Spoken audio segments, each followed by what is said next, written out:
You ask Tiger to solve. This deals with linear equations with one unknown. The final result is t equals -33/5.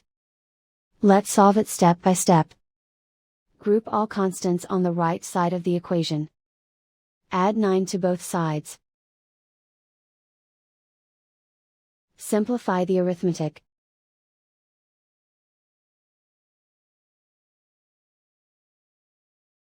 Isolate the t.